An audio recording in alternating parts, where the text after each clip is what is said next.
Neste episódio estivemos no Laboratório de Produtos Florestais, no Departamento de Ciências Florestais na UTAD, com o investigador André Sendin. E tivemos a oportunidade de tocar em alguns temas, desde logo das nossas florestas, em particular da floresta de Pinheiro Bravo, esta espécie endémica, que é o suporte da atividade da resinagem, da resina natural do nosso projeto RN21, e com ele tivemos a oportunidade de falar sobre a sua rentabilidade, a sua valorização, mas também das técnicas de resinagem que estão a ser estudadas no sentido de tornar esta atividade mais rentável. São temas muito importantes que esperamos vão captar a vossa atenção. Olá André, pode falar-nos um pouco de si, o que faz e de facto qual é o seu real interesse no mundo da floresta? Olá Rogério, obrigado pelo convite de poder falar naquilo que é a minha paixão e do nosso setor. Bem, eu sou doutor em Ciências Agronômicas e Florestais pela Universidade de Montes e Alto Douro. Tenho um histórico aí de pouco mais de 2 décadas a militar na área da gestão da floresta, do planeamento, das operações florestais e há pouco mais de 5 anos imergido na floresta do Pinheiro Bravo, cá em Portugal.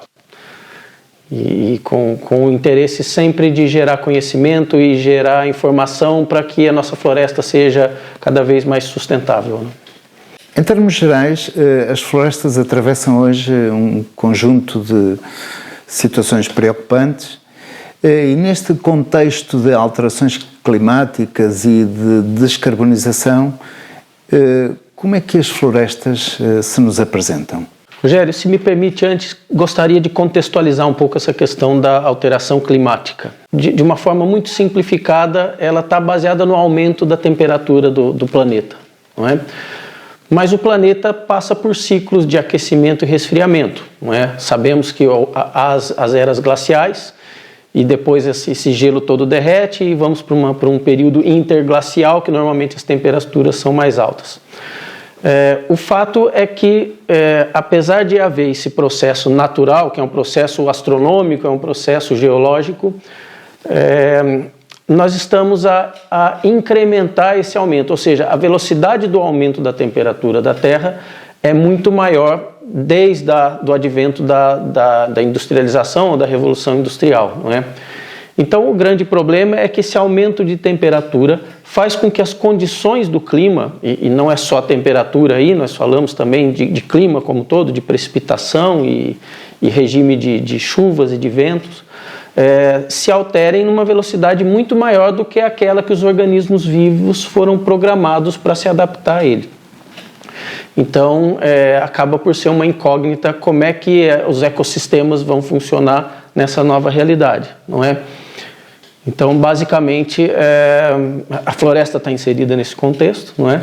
Então, toda a nossa atenção para entender como que a floresta vai responder a isso e como que fazemos para mitigar essas alterações. Se a base desse aumento de temperatura é o acréscimo de carbono na atmosfera, dada as atividades que são utilizadoras de combustíveis fósseis, a floresta se configura aí como um excelente elemento de retirada desse carbono, porque a floresta nada mais é do que uma máquina de fotossíntese, não é? E a fotossíntese é tão simplesmente a retirada desse carbono da atmosfera e a sua transformação em matéria orgânica, que é a biomassa. Também? Então, num contexto muito simplificado, a floresta funciona como esse sumidouro de carbono, digamos assim.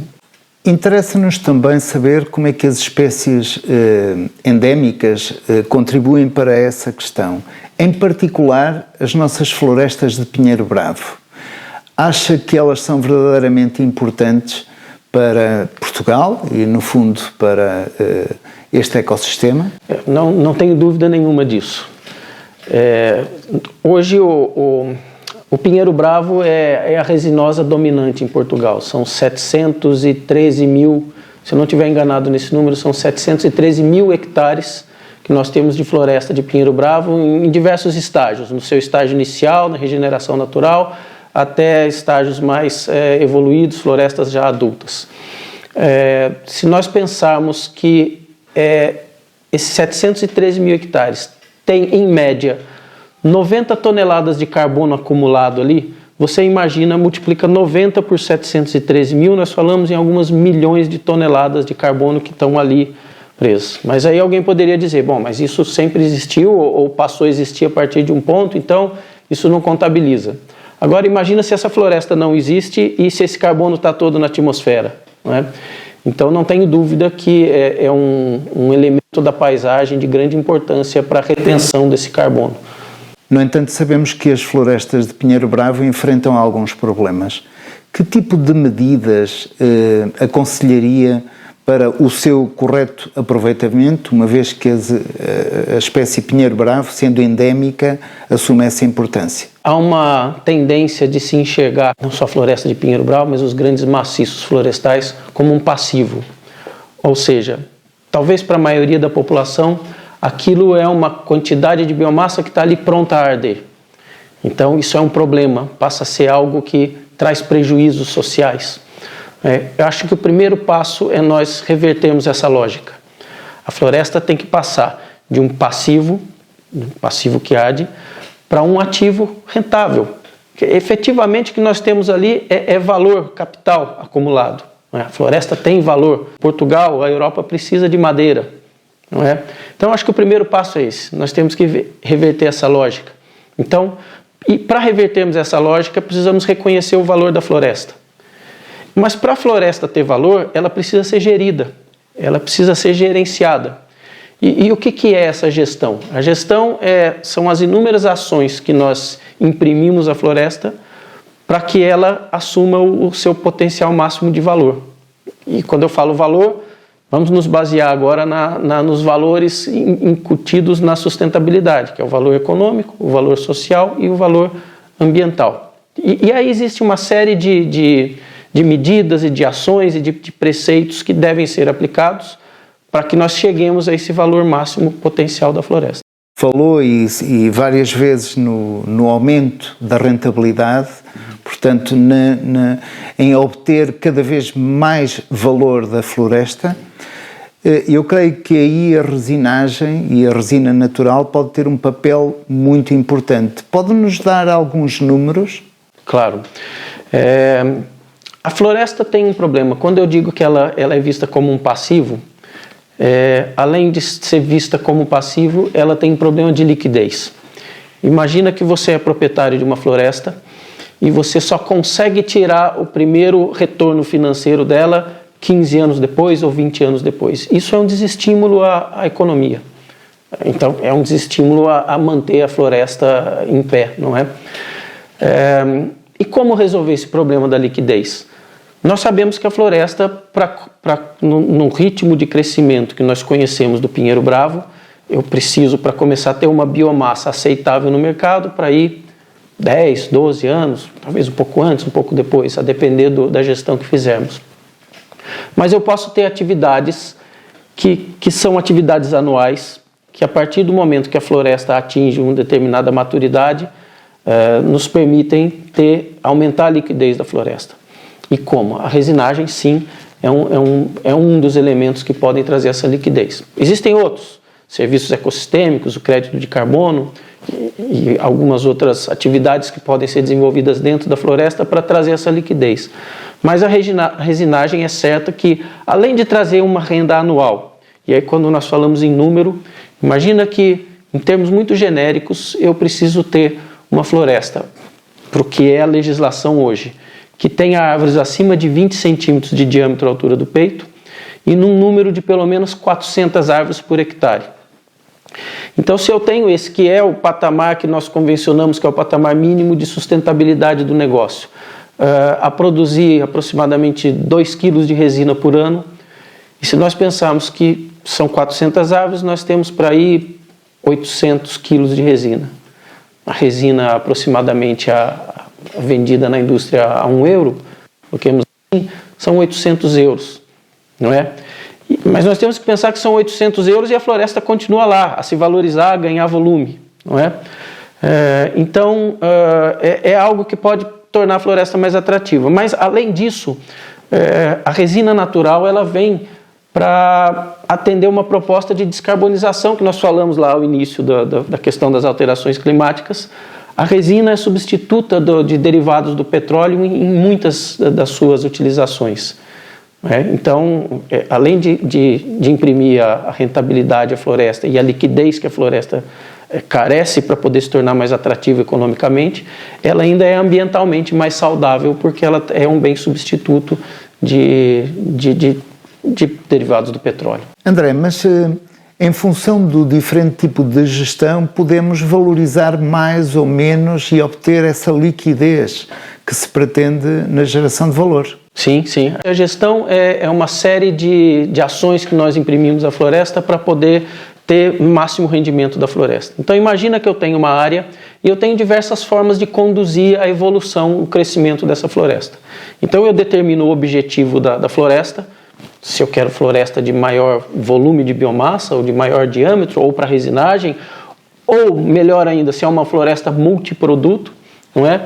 E aí, hoje em dia, é muito simples fazermos simulações, principalmente no que tange ao número de desbastes. Nós já conhecemos razoavelmente bem qual que é o comportamento da floresta submetida a diferentes intensidades de desbaste, não é? Então, nós conseguimos hoje, e isso eu estou a falar como um cientista, mas isso está acessível para qualquer proprietário florestal ou para qualquer pessoa que queira trabalhar com isso.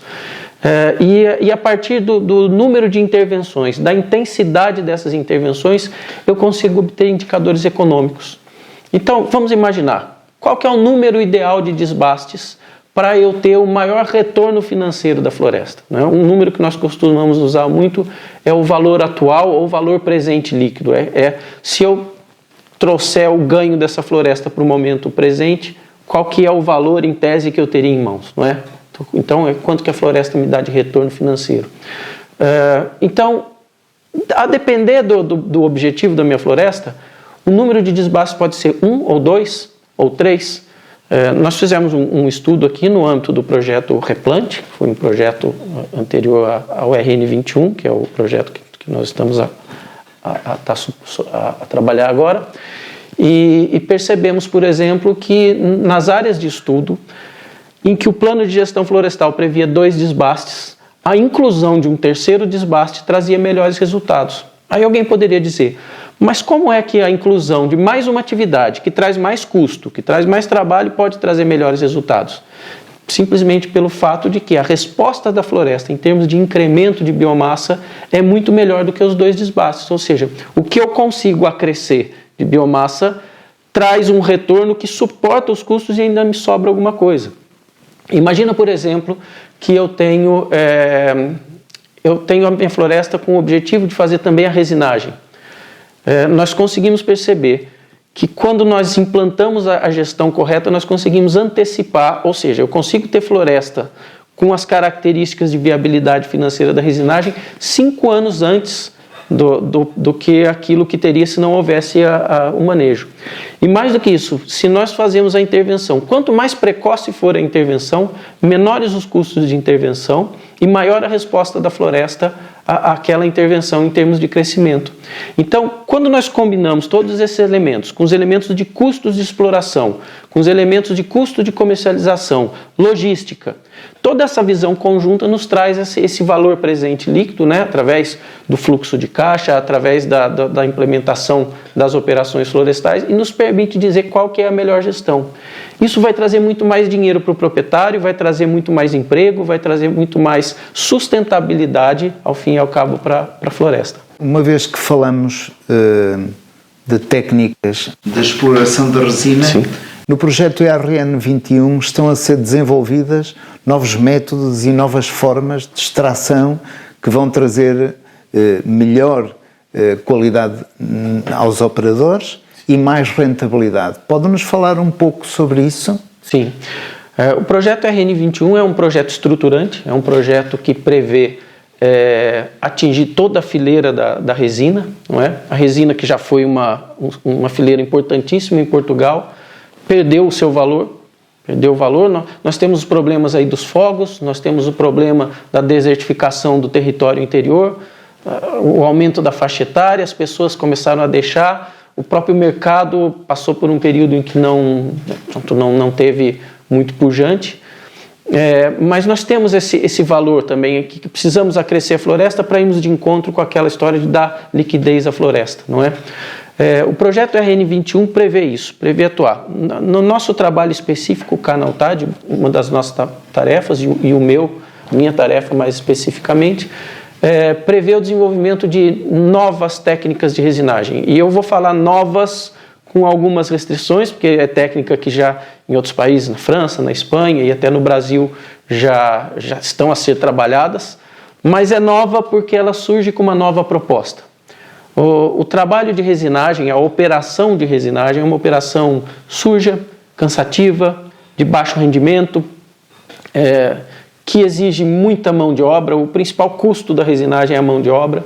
Então, dentro das tarefas que nós desenvolvemos, uma delas é o desenvolvimento de novas técnicas de resinagem, pretende-se trabalhar isso.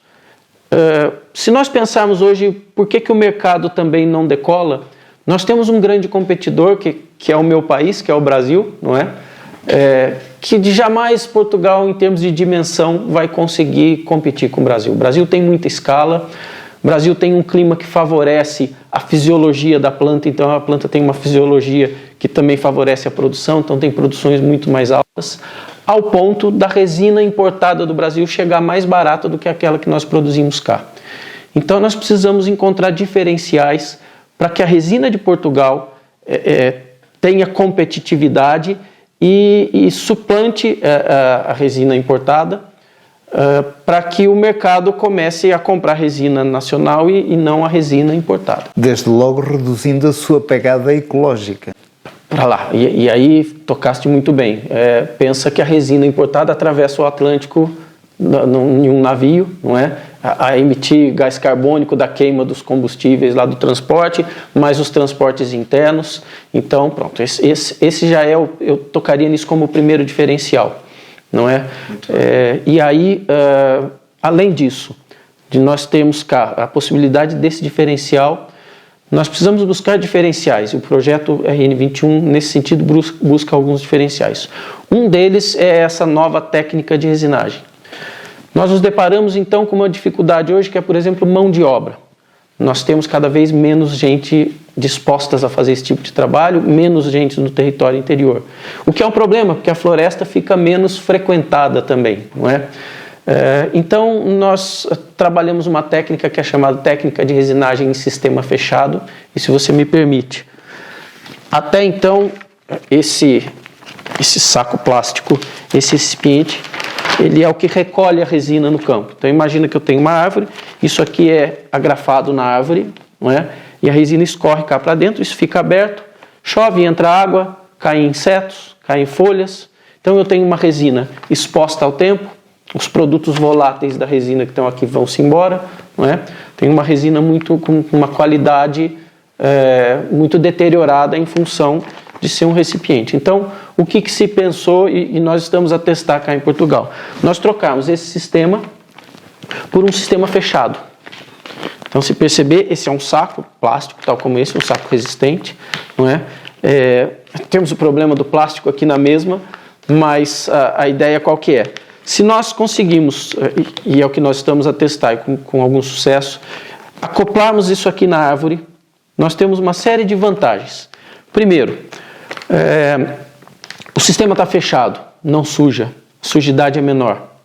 Segundo, não perco voláteis, porque uma vez que nós acoplamos isso na árvore, então, para se entender, o processo ganha uma etapa mecanizada. Então, isso é um berbequim comum, com uma broca de corte adaptada. Essa broca de corte foi desenvolvida para isso. Faz-se um furo na árvore, e aí nós temos um outro ganho. A resinagem convencional faz-se uma ferida enorme na árvore, e nós trocamos essa ferida por um pequeno furo. Então, eu preservo a madeira, preservo a integridade da árvore, fica o sistema fechado com um processo mecanizado. Então, que dura alguns segundos a desenvolver. Enquanto um resineiro vai gastar aí 2 ou 3 minutos por árvore para instalar esse sistema, com esse sistema, eu diria semi-mecanizado, ele faz em 30 ou 40 segundos. Então você por si só, diminui o custo da mão de obra, aumenta o conforto do operador, porque ele faz aquilo muito rápido, aumenta a produtividade do operador, não é? Tem o ganho. Uma resina limpa. Tem o ganho de ter uma resina limpa. E qual que é a vantagem de ter, além disso, saco fechado? Para a resina exudar e ir para dentro do recipiente, se nós simplesmente fizermos um corte na árvore e colocarmos ali o recipiente, em pouco tempo o papel da resina é vedar aquilo, é evitar que aquela área da árvore fique exposta. Então é uma cicatrização, ela favorece a cicatrização. Então nós colocamos uma pasta estimulante. Essa pasta estimulante é que ela evita, é como se fosse um anticoagulante, para nós usarmos uma linguagem mais próxima. Então esse anticoagulante permite que aquela resina fique exudando por mais tempo.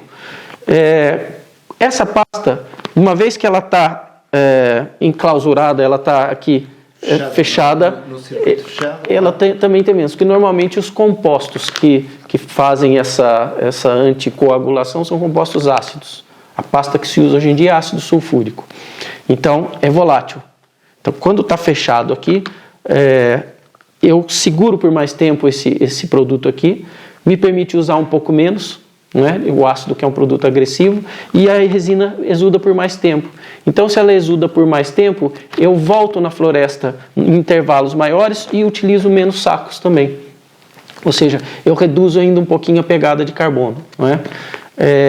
No futuro, esses sacos podem ser também de um composto, de um orgânico qualquer, um plástico mais amigável ao meio ambiente. Também, né? Outros desenvolvimentos. Que se vê, não é nossa tarefa, mas aí pronto, se formos falar do projeto, é uma coisa tão ampla, né, que ficaríamos aqui, não caberia no nosso tempo.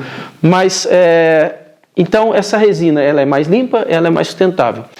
Então, quando eu falo do ácido, eu tenho que tocar também numa outra tarefa que nós estamos a testar. Estamos a testar outras composições desse ácido para deixarmos de usar o ácido sulfúrico e usarmos ácidos orgânicos. Também diminuímos um pouquinho a agressividade e vamos mais de acordo com o que nós queremos, que é trabalhar sempre com uma bioeconomia, não é? Então, quando essa resina está pronta, ela é recolhida e vai para a fábrica, aí o ganho é acrescido. Ou seja, a fileira toda ganha. Então, eu mostrei os ganhos no campo. Quando vai para a fábrica limpa, eu elimino uma série de etapas na fábrica, que são etapas de limpeza, de depuração da resina, que é a retirada de insetos, a retirada de folhas, a retirada de água. Então, chega lá uma resina de maior qualidade e o que acontece? A indústria diminui também o seu custo, né? Essas diminuições de custo vão aumentar as margens. Pode-se pagar um pouco mais a resina, porque tem maior qualidade, não é? E com isso tudo, nós tentamos trazer essas mais-valias, essa diferenciação, para nós passarmos a ser competitivo face, além de sermos mais sustentáveis, sermos mais competitivos face à resina importada, não é? Por fim, esse saco depois é reciclado, ou parte dele é reciclado também, para diminuir a pegada de carbono. Então, todo o sistema está pensado nisso. Estamos a testar isso. Isso está sendo testado por diversos países e temos tido resultados preliminares ainda, mas bastante animadores em relação a isso. Estamos bastante claros relativamente aos benefícios que estas novas técnicas, esta nova abordagem dos processos na resinagem podem introduzir, mas diria eu, é necessário para as florestas de Pinheiro Bravo e para toda esta atividade da resinagem seja uma atividade mais pujante, uma estratégia mais ampla.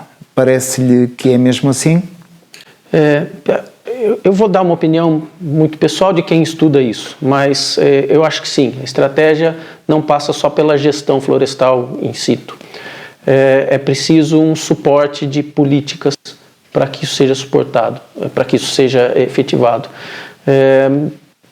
Se falarmos da resina especificamente, é preciso que o consumidor entenda que a questão da bioeconomia, da economia circular, da descarbonização é algo muito importante, porque o impacto disso a médio e longo prazo é negativo quando nós pensamos, quando comparamos a curto prazo. A curto prazo pensamos em custo, não é? Olha, o que é mais barato, o que tem menos custo é o que normalmente o mercado vai buscar.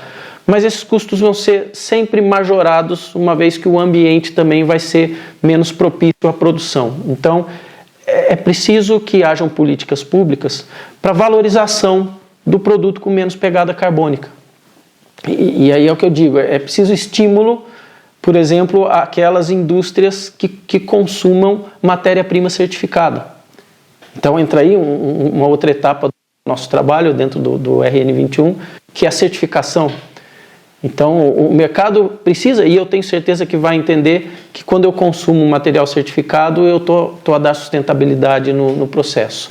Dentro da gestão da floresta, essa gestão multiproduto, ou seja, não ficar baseado nessa economia muito tradicional de só cortar a floresta em determinados momentos e o produto é madeira e ponto final. Não, é a diversificação do uso da floresta. A floresta, nós precisamos entender que a floresta não é madeira. A floresta é madeira sim, mas para toras, para desdobro, é madeira para energia, é resina, é madeira para painéis reconstituídos, e cada uma dessa forma de nós tratarmos a madeira tem um valor associado. Então é buscar a gestão que produza o maior valor, a maior mais-valia em cada um desses produtos. Então eu tentar valorizar a floresta também nesse sentido.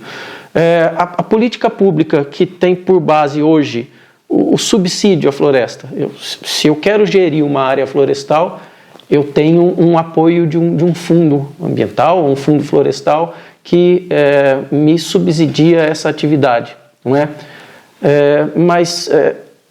Isso é importante, ao meu ver, é importante para dar a partida, mas é preciso gerar valor ao fim para que esse subsídio não se perca, porque senão a partir daí vem um fogo, queima a floresta e nós queimamos dinheiro público na floresta, não é? Então, essa gestão, o aproveitamento do subsídio para gerar valor na floresta é muito importante. E isso passa muito por políticas públicas.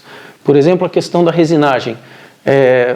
Nós testamos também algumas técnicas de resinagem em florestas não convencionais para resinagem. Florestas que foram submetidas a fogos controlados para redução de carga combustível, florestas com diâmetros abaixo dos 20 centímetros. Então, uma vez que isso se mostre viável e sustentável, é preciso também que a vontade política também altere as normativas que permitam trabalhar nesse setor. Então, sim, é um conjunto de ações que precisam ser implementadas junto com a base técnica e científica que nós tentamos desenvolver para que efetivamente a floresta ganhe importância. E a partir do momento que ela tem valor, eu digo, nós não precisamos convencer toda a gente que a floresta é um bom negócio, basta convencer uma pessoa. Se essa uma pessoa começa a obter lucros, começa a obter valor monetário da floresta e a floresta permanece sustentável, os entrantes desse aqui vai gerar um ciclo virtuoso e as pessoas vão ter interesse. Tenho certeza que a realidade da floresta se muda assim. Não é fácil. Nós fazemos um trabalho de base, mas é preciso ir muito além desse trabalho de base. É preciso tirar o conhecimento da academia e efetivamente aplicá-lo no campo. André, foi uma conversa muito agradável. Tivemos a oportunidade de falar sobre temas muito importantes da floresta, do pinheiro bravo e da resina natural, de maneira que eu creio que os nossos ouvintes vão ficar muito agradados com o que saiu daqui. Muito obrigado. Obrigado pela oportunidade.